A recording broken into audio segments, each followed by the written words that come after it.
ответ на мой план. Говоришь, что все это бред и фантазии лишь, что так сгоряча не рубят с плеча, что я одичалая, как саранча.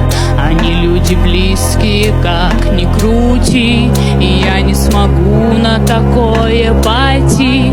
А если смогу, дорога потом либо в колонию, либо в дурдом. А я скажу в ответ: ты не напугал, твой ценный совет мне никуда не упал.